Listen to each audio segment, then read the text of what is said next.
Gravação? Pode, por gentileza. Pois não. Pois não. Por gentileza. Então, iniciamos a gravação.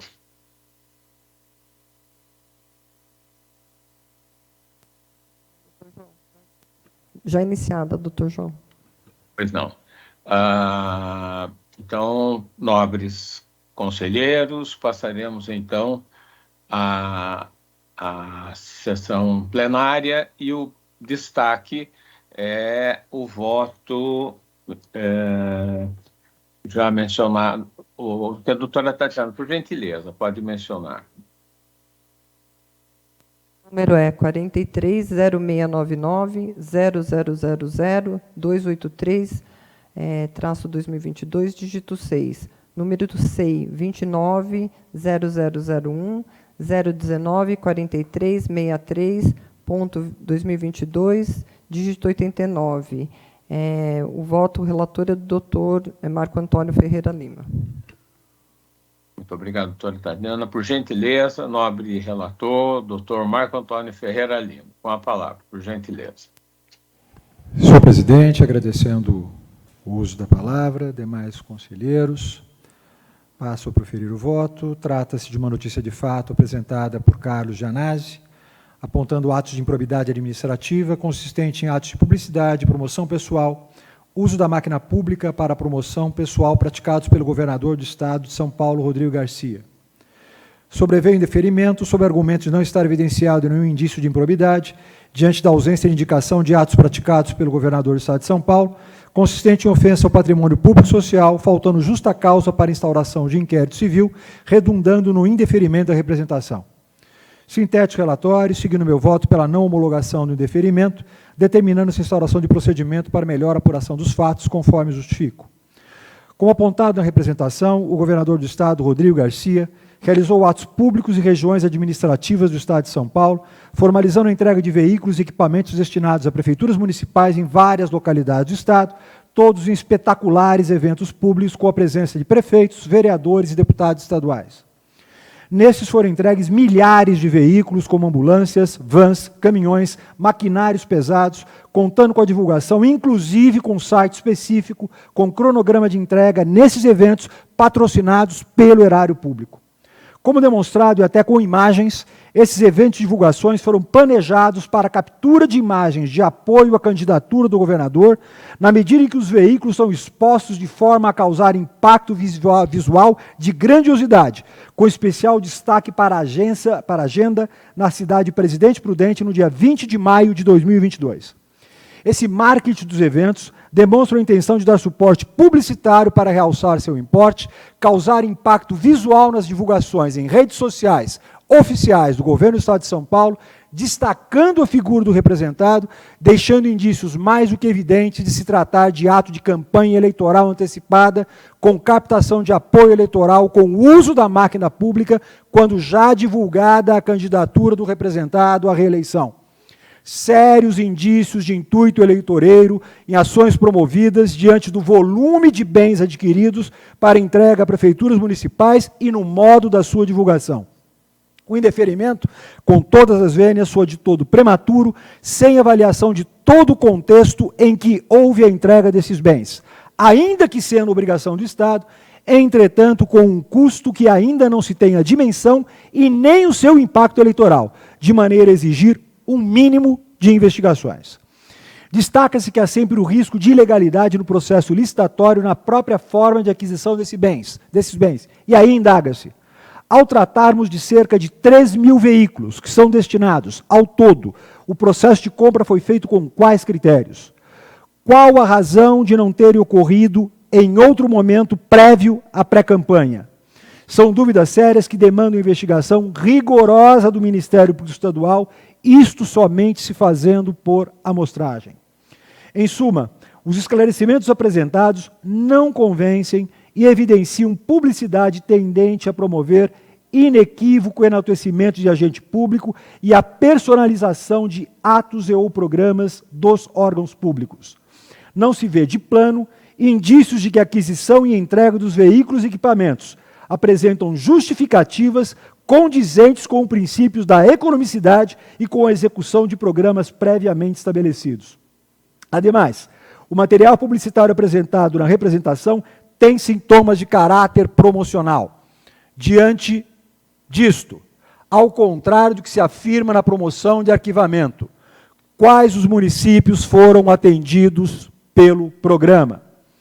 Quais foram os bens e veículos? 3.000 veículos. E em quais quantidades entregues em cada um dos municípios? Qual a norma legal aplicada na contratação? Pelo menos isso exige alguns esclarecimentos, seja quem for o agente público envolvido. Ademais, o material publicitário refere-se à cidade de Presidente Prudente, ato realizado em 20 de maio de 2022, portanto, quando sabidamente o governador Rodrigo Garcia já recebia apoio de partidos políticos da disputa do governo do Estado de São Paulo. Nas imagens, diversos veículos destinados ao SUS, Defesa Civil, caminhões, escavadeiras, etc., bens esses que efetivamente causam um impacto publicitário em momento que sabidamente seria positivo à imagem pública do governante. Ademais, sendo, aspas, atos regionalizados de entregas de veículos e equipamentos, fecho aspas. Destaco, conforme consta da resposta ao ofício, cabe a cada município divulgar aos seus munícipes as aquisições, sejam elas feitas pelo próprio município ou como se utiliza em resposta, aspeio novamente, por transferência, fecho aspas. A partir do momento em que o governo do Estado de São Paulo passa a divulgar pessoalmente a entrega, demonstra interesse na sua atuação junto aos municípios, não necessariamente junto à população de cada cidade, mas sim perante prefeitos, vereadores, que sabemos compõem a base política em campanha eleitoral.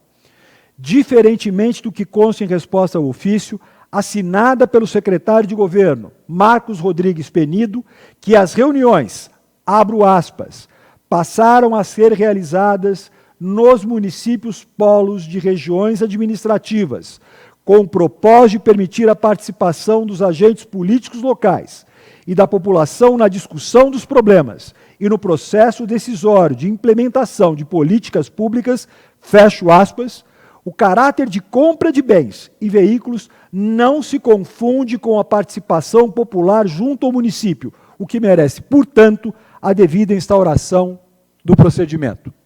Por esses motivos, por meu voto, não homologo o indeferimento e sigo meu voto pela instauração de procedimento para apuração de atos de improbidade envolvendo o representado. Percebi aqui, senhor presidente, que por mais de uma vez eu estou fora do ar, não estou conectado, não sei se meu voto foi ouvido por todos os demais conselheiros, se foi devidamente gravado, considerando-se aqui que o meu computador consta que eu estou fora de conexão. Então, somente indagaria, Vossa Excelência, indagaria aqui para verificar se o voto foi gravado. Se não foi, eu não terei problema nenhum em repeti-lo, a despeito de poder, em alguma circunstância, causar algum constrangimento para os demais colegas. É esse o meu voto, senhor presidente. Muito obrigado. Nobre conselheiro, doutor Marco Antônio Ferreira Lima, eu pelo menos ouvi na íntegra o voto de Vossa Excelência, de modo que... Todos ouvimos. Senhor presidente, eu gostaria de estudar melhor esse caso e, portanto, eu peço vista. Pois não, doutor Marsura. Doutor Antônio Carlos, deseja fazer uso da palavra. Sim, senhor presidente. Eu gostaria, antes de mais nada, de cumprimentar o nosso colega, doutor Marco Antônio Ferreira Lima, pelo excelente voto lançado e a par do pedido de vista do doutor Jurandir Marsura, a quem eu tenho um profundo respeito e admiração. Eu quero já adiantar meu voto. Eu acompanho o relator e eu também voto no sentido de ser instaurado o competente inquérito civil nos moldes do precioso voto, do judicioso voto elaborado pelo doutor Marco Antônio Ferreira Lima. Então, eu acompanho o relator. Pois não, doutor Antônio Carlos. Passo a palavra ao doutor José Carlos Mascari Bonilha. Por gentileza, doutor Bonilha.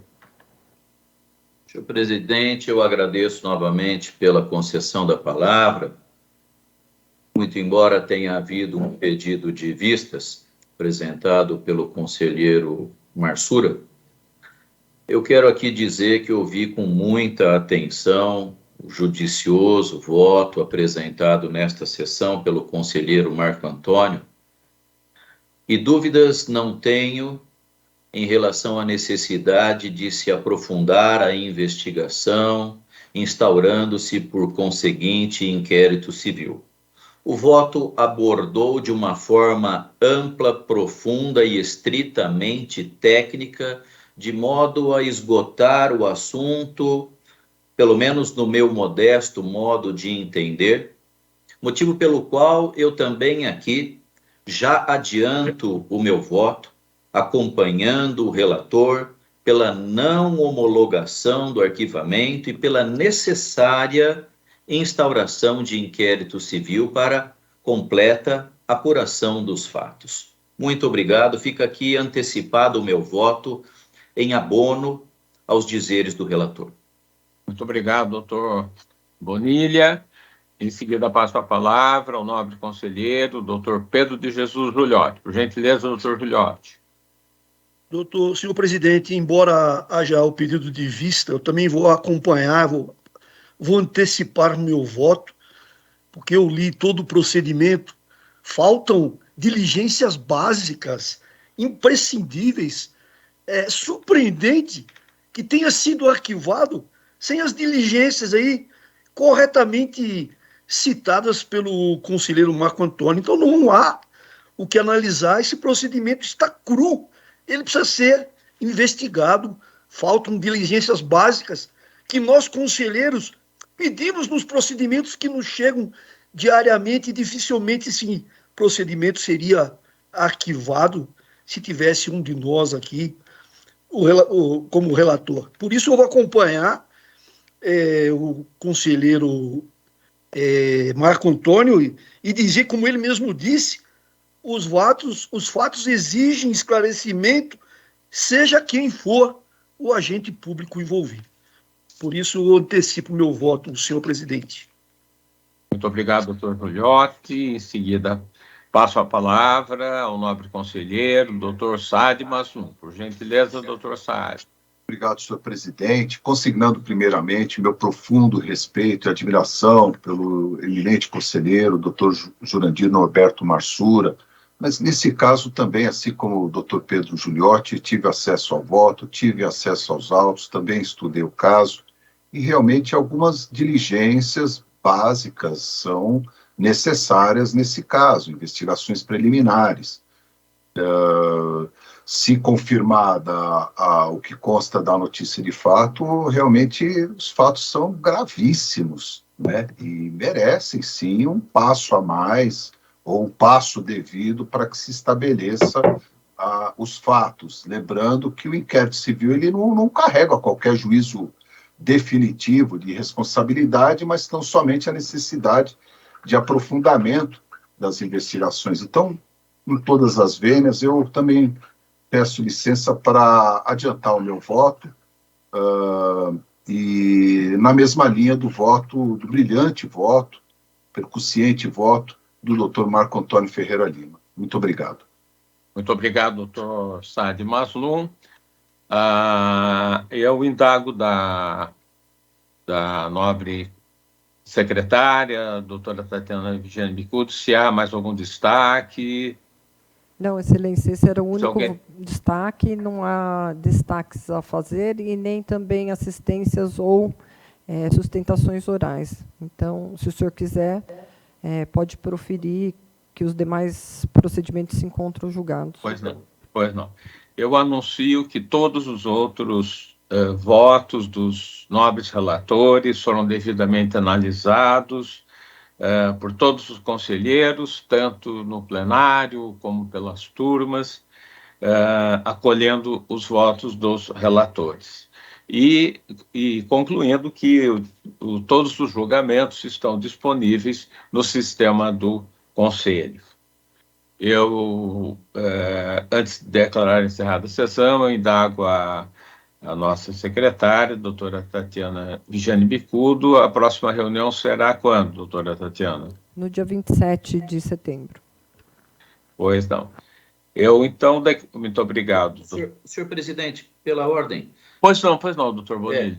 Me permita, por favor, antes de que Vossa Excelência declare encerrados os trabalhos, eu gostaria de observar que há 2 ou 3 sessões, se não me engano, 2 sessões, foi proferido um voto divergente, e esse voto divergente é da lavra do conselheiro Antônio Carlos da Ponte, pela não homologação de um arquivamento cujo relator, se não me falha a memória, foi o doutor Antônio Calil Filho. Posso estar enganado. O fato é que o relator votou pela homologação do arquivamento e o voto divergente, após um pedido de vistas, foi sim da lavra do conselheiro Antônio Carlos da Ponte. Naquela ocasião, eu antecipei o meu voto, salvo engano, também o fizeram os doutores Juliotti, Saad Maslum e Marco Antônio. Mas a conselheira Tatiana pediu outra vista, não é? Uma vista sucessiva, muito embora tivéssemos já adiantado o voto. Eu apenas indagaria se há previsão de data para a nobre conselheira apresentar o seu voto, não é? Uma vez que isso já data de, pelo menos, o voto divergente. Essa é a 3ª sessão, se eu não estou enganado. O senhor está enganado, foi na última reunião, doutor Bonilha, foi a última reunião, e o doutor Ponte teve abertura de vista para ele no dia 20 de junho, como o doutor Calil tinha apresentado na reunião do dia 20 de junho, e ele apresentou na última sessão.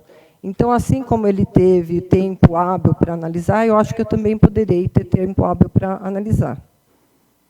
Eu não tenho dúvida, agradeço a contribuição, muito embora tenha havido uma interrupção da minha fala, e enquanto eu proferia, minha fala não tinha terminado, mas sem problema algum, isso é do regimento. Eu só estou aqui indagando de Vossa Excelência, doutora Tatiana, se há uma data prevista para a apresentação do voto, uma vez que, em exceção à regra, é uma vista sucessiva, não é? Todos tivemos acesso ao voto e ao procedimento, o conselheiro Ponte pediu vista, tivemos nova oportunidade de acesso ao procedimento e ao voto, e Vossa Excelência pediu mais uma vista sucessiva. Essa é a razão pela qual, claro, todos nós gozamos aqui do maior tempo possível para que façamos uma análise aprofundada, correta, idônea, não é? Sem sobressalto, sem afogadilho, mas eu apenas agora sou portador de uma dúvida e gostaria de externá-la. Se há previsão de entrega desse voto, é apenas essa a razão da minha intervenção. Agradeço, senhor presidente, pela oportunidade. Obrigado, doutor Bonilha. Doutora Tatiana, por gentileza. Eu ainda estou analisando o procedimento e assim que estiver pronto, eu apresento para o julgamento. Obrigado, presidente. Muito obrigado, doutora Tatiana. Então, me parece que podemos, a esta altura, declarar encerrada a sessão, agradecendo a todas e todos a presença e desejando uma ótima semana e muita saúde. Uma ótima semana a todos. Boa tarde, muito obrigado. Tchau. Boa tarde. Boa tarde a todos, boa semana. Boa tarde, igualmente. Obrigado.